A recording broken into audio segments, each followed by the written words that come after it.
So I love to read, and I love to read things that maybe aren't so traditional. Like I am a total fan for like Harry Potter and Twilight, and I love all these kind of books that are kind of out there. And I read a lot of self help as well. I love books that are like biographies and anything kind of historical. I really do love to take in information. And this morning I was thinking about it, popped in my head as soon as I woke up, one of my favorite books, and it's called The Alchemist, and it's this truly magical story about like trusting your intuition and how life sometimes in the universe will deal you things that you hadn't expected, and what do you do next with them. If you haven't read the book, you totally should. I will link it below in the comments. If you have read the book, then you know what a magical story it is.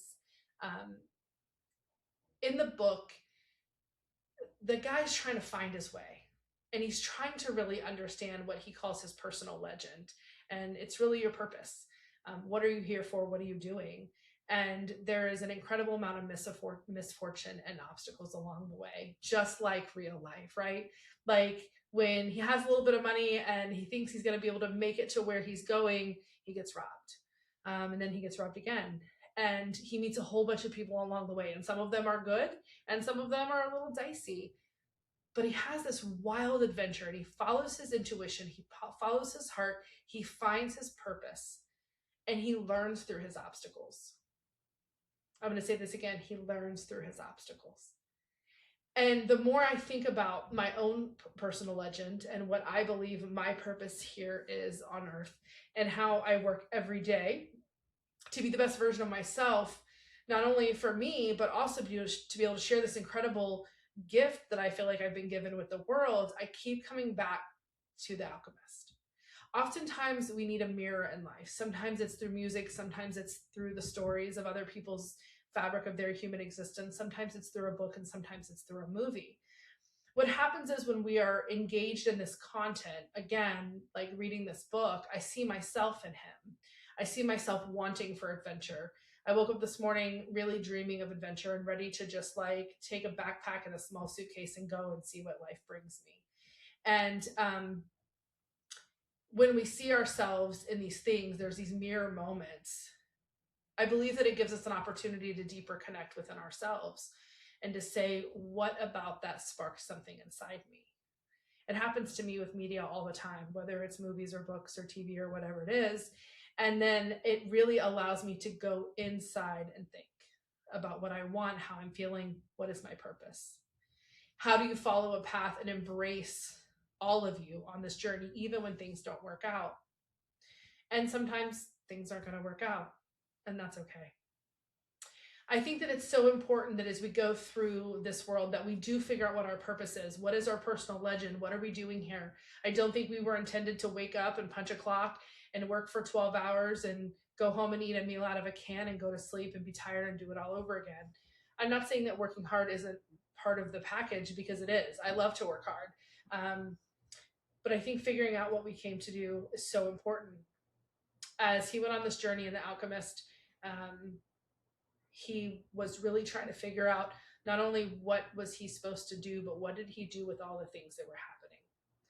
I trust my intuition, and I really try to listen to that voice all the time in my head. In fact, just today alone, I was driving the car, and it was on a weird like 2-lane road, and I heard move to the left, move to the left, move to the left, and I didn't. And I was like, why do I need to move to the left? I had somebody follow me. Why do I need to change lanes? And within about 30 seconds, we went through a glass field, and there was big chunks of broken glass all over the road. And I thought, why didn't I trust my intuition? Why didn't I just go to the left? And I think for me, I work on every day trusting my intuition, that gut feeling, that thing that happens inside of you that I have absolutely no idea why happens half the time. Sometimes it happens to me more than others. And, I think trusting that intuition as you're on your journey to figure out who you are, what makes you tick, and how to be the best version of yourself is really important. And in this book, every single time he second guesses, something goes awry. And I think that it's not just a lesson for this book, but it's a lesson for our life and how do we trust ourselves. And I think trusting ourselves is one of the very first things that has to happen on this journey. Like, do you trust yourself to take good care of you?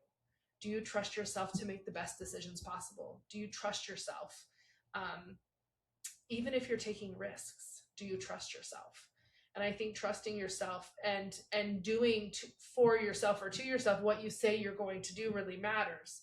um, and I'm not saying like if you were going to get up in the morning and go for a walk and you were really tired and you skipped your walk, that you're letting yourself down. But if you skipped your walk because you wanted to spend 10 extra minutes scrolling on your phone, maybe the better choice would have been to go for a walk. I don't know. I think that's something that we each have to kind of figure out on our own.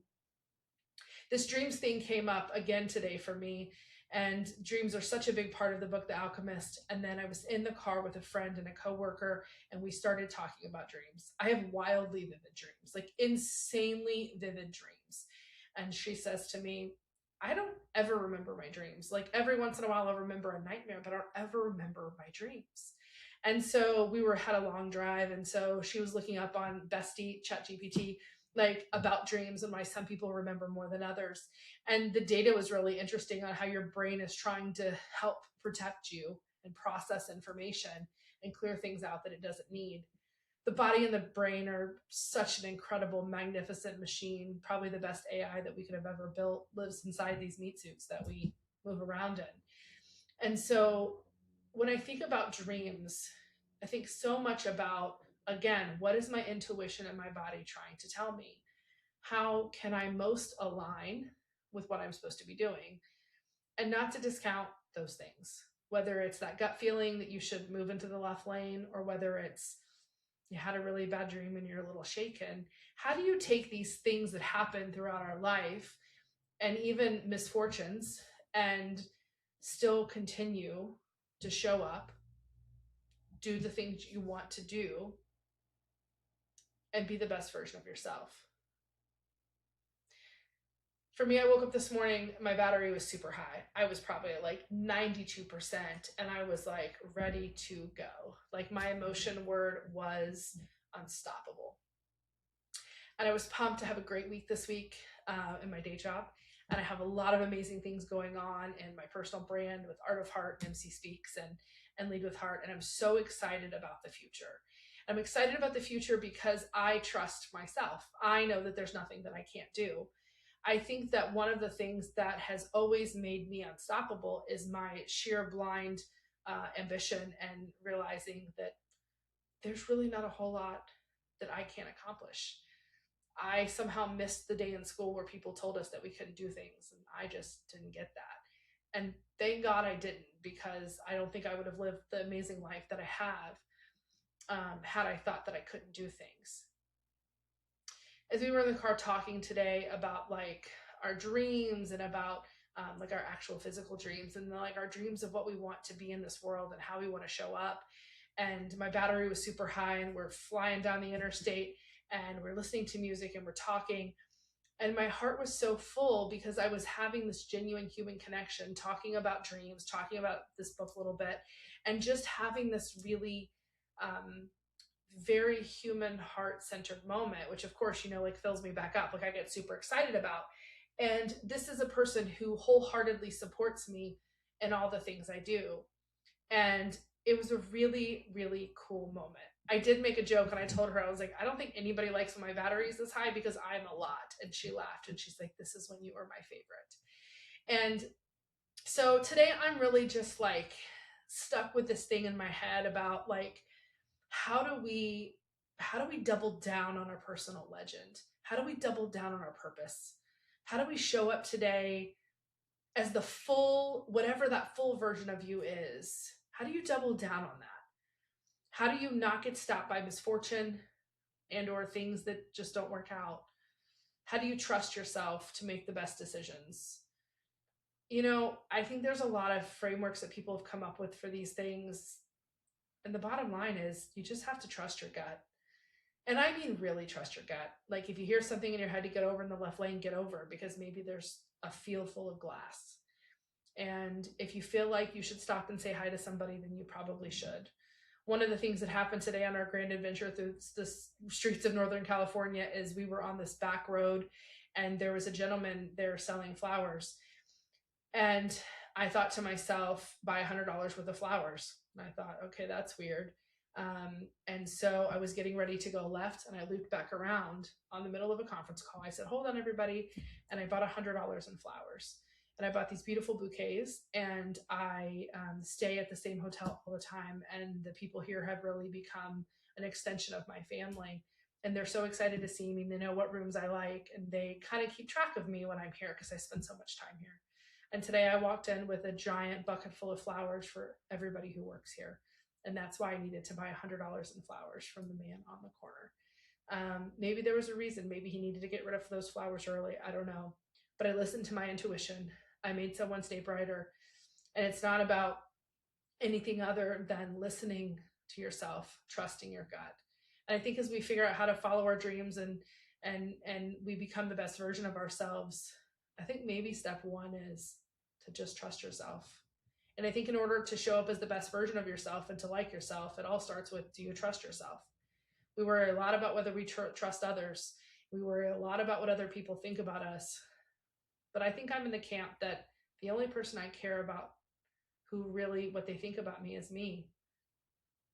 And that was a big realization for me today. If you like yourself, and you really like yourself, and you trust yourself, and every day you're making decisions towards yourself, I think that gets you one step closer to living in your purpose, to being the best version of yourself, and to remembering who you are and what you came here for. And don't get caught up in all this stuff. Follow your dreams, be your own best friend. And if you see or watch or listen to something and it feels like a mirror, take a few minutes to ask yourself why.